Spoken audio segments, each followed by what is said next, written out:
तो अब हम शुरू करते हैं एमसीक्यूज चैप्टर नंबर 10 के। अब चैप्टर नंबर 10 बायोटेक्नोलॉजी के पहला एमसीक्यू जो है वो है the use of living organisms और their processes and products of for the welfare of mankind is called. अच्छा, ये एक डेफिनेशन दी हुई है, अब हमें अल्फाज सुनना है। तो देखिए, अप्लाइड साइंस नहीं, ये है बेसिकली साइंस अप्लाई करना, तो ये इससे मैच नहीं करता, तो ये तो आउट हो गया।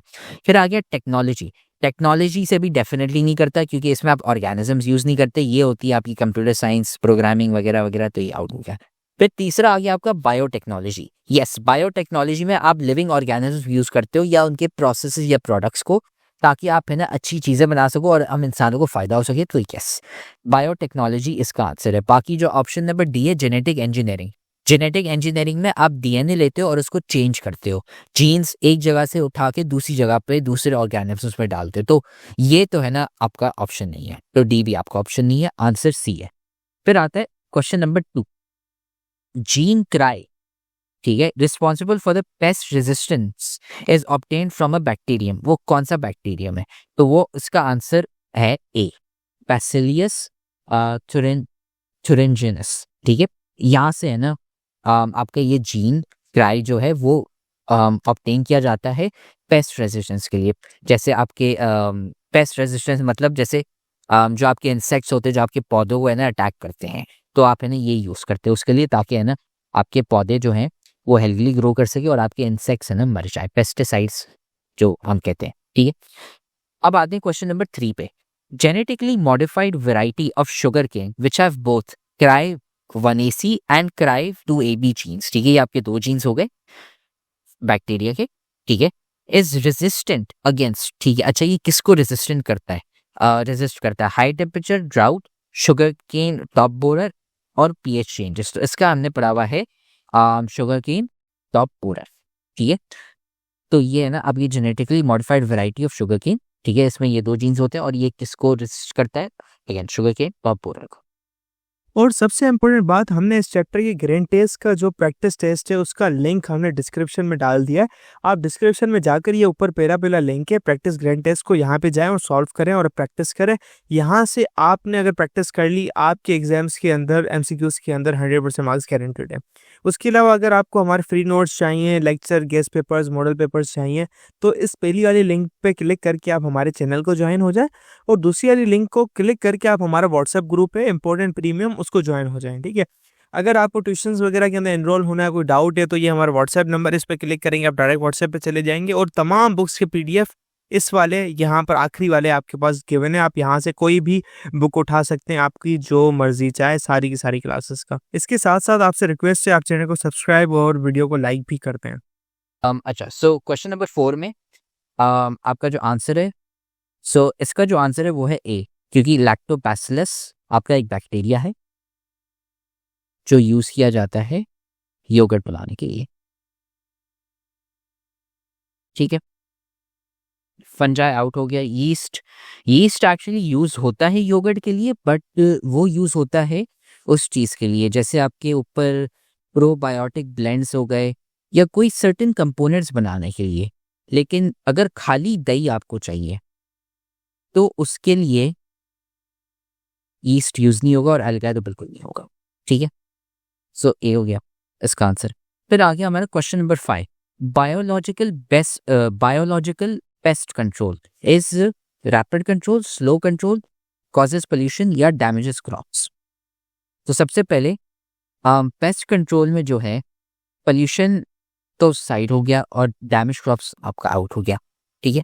बचा आपका इस स्लो कंट्रोल या रैपिड कंट्रोल। तो देखिए, पेस्ट कंट्रोल जो है वो एक स्लो होता है प्रोसेस रादर देन फास्ट, ठीक है, रेजिस्टेंस और बहुत सारी चीज़ें इन्वॉल्व होती हैं, नंबर 1। नंबर 2, आप जैसे ही ये स्प्रे करते हैं पेस्टिसाइड्स तो डायरेक्टली वहाँ पे प्रोसेस ख़त्म नहीं हो जाता, आप टाइम लगता है, आपको बार बार स्प्रे करना पड़ता है, ठीक है। तो इसलिए इसका आंसर है ई, ठीक है। फिर आते हैं हम क्वेश्चन नंबर 6 पे, HbA1c टेस्ट, ठीक है। HbA1c test measures the amount of blood glucose in what, ठीक है। तो अब यहाँ पे एक टेस्ट है आपका HbA1c, ठीक है, वो आपका ग्लूकोज जो मेजर करता है किस में करता है? तो देखिए आपके पास प्लाज्मा हो गया, लिवर सेल्स हो गया, attach to haemoglobin and RBCs and attach to muscle cells. इसका जो आंसर है वो है सी। ठीक है, तो ये आपका टेस्ट है, again attach to haemoglobin RBCs. Federal board के एनुअल एग्जाम्स का डर है, लेकिन ये नहीं पता कि तैयारी कहाँ से करनी है। दूसरी बात ये नहीं पता कि एग्जाम के अंदर सवाल का जवाब लिखना कैसे है, कैसे सेंटेंसेस को फॉर्म करना है, कैसे हमें फुल के फुल मार्क्स मिले। तो भाई घबराना है किस बात से, हमारी बैच इसी प्रॉब्लम को तो सॉल्व करने आई है।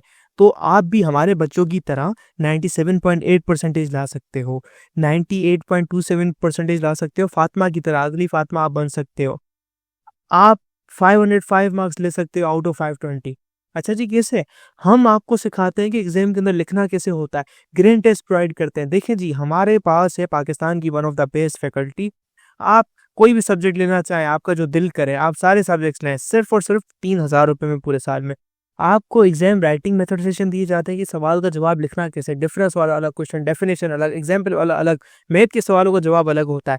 आपको टॉपर बच्चों के नोट्स दिए जाते हैं, आपको फुल बुक के notes, question answers, live classes के अंदर कॉन्सेप्ट पढ़ाया जाता है आपको, और उनकी रिकॉर्डिंग्स भी दी जाती हैं। भैया और क्या चाहिए? अच्छा, और मजे की बात, ग्रैंड टेस्ट से हमारा समझो पेपर लगता है। ये हमारा है केमिस्ट्री का ग्रैंड टेस्ट, इसका सवाल नंबर तुम नोट करो ये। तो भैया इस ग्रैंड टेस्ट में से आपके 3 सवाल लगे हैं क्लास 9 के केमिस्ट्री के पेपर में इस साल, जो नए सिलेबस से हुआ था 2025 के अंदर ग्रेड 9 का। तो इतने इंपॉर्टेंट हमारे ग्रैंड टेस्ट होते हैं, सारे आपको दिए जाते हैं। तो भैया देर किस बात की, इस नंबर पे कांटेक्ट करें और अभी रजिस्टर करवाएं। अब आते हैं क्वेश्चन नंबर 8 पे।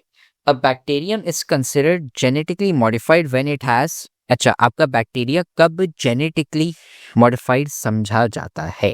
ठीक है, number a foreign gene, yes, जब आप उसको एक नया जीन दे देते हो, वो डायरेक्टली आपका आंसर है। ठीक है, मेनी प्लाज्मिड्स नहीं, not necessary. A complete genome नहीं, वो तो हमेशा कंप्लीट होता है। और रिस्ट्रिक्शन एंडोन्यूक्लियसिस नहीं, जब एक नया जीन आप डालते हो किसी बैक्टीरिया अंदर, किसी भी ऑर्गेनिज्म के अंदर, तब वो जेनेटिकली मॉडिफाइड होता है। ठीक है, फिर आता है हमारा question number, I just realise 7 यहाँ पे होना चाहिए था, बट ओके, प्रिंटिंग एरर है यहाँ पे। Anyways, question number 9, interferons are special proteins produce by human cells. ठीक है, इंटरफेरॉन्स आपके कोई स्पेशल प्रोटीन्स होते हैं जो ह्यूमन सेल्स प्रोड्यूस करते हैं। दैट, अब इनका फंक्शन क्या होता है? ठीक है, reduce pain, cure thalassemia, dissolve blood clots, या फिर limit spread of viral infection. So इसका आंसर है D, they limit the spread of viral infections. ठीक है, फिर आते हैं क्वेश्चन नंबर 10 पे। माइक्रो ऑर्गेनिजम्स अल्कानिवोराइट्स, ठीक है, बोर्क्यूमेंसिस, ठीक है, is naturally propagates in sea water containing crude oil. ठीक है, अब बेसिकली पूछ रहा है कि इसके बारे में कि जो आपका ये जो माइक्रो ऑर्गेनिज्म है अल्कानिवोराक्स बोर्क्यूमेंसिस, ठीक है, इसके बारे में पूछ रहा है कि जब वो क्रूड ऑयल में जब होता है और वो प्रोपिगेट करते हैं सी वाटर, ठीक है, तो ये लाइक है क्या एग्जैक्टली? ठीक है, सो इसका जो आंसर है वो है A, an alkane degrading marine bacteria. ठीक है, ऐसा मरीन बायोटेक्नोलॉजी से रिलेटेड, अगेन मरीन बैक्टीरियम जो एल्केन को डिग्रेड सॉर्ट ऑफ करता है। ठीक है, उसके बारे में प्रोपगेशन के बारे में पूछ रहा है कि वो कहाँ होता है। So again alkane degrading sort of thing. ठीक है, अब ये आपको कैंसर कॉज नहीं करता, नहीं, इम्प्रूव्स क्रॉप यील्ड नहीं, और naturally propagates in fresh water नहीं। ठीक है, सो इसका आंसर हो गया ए।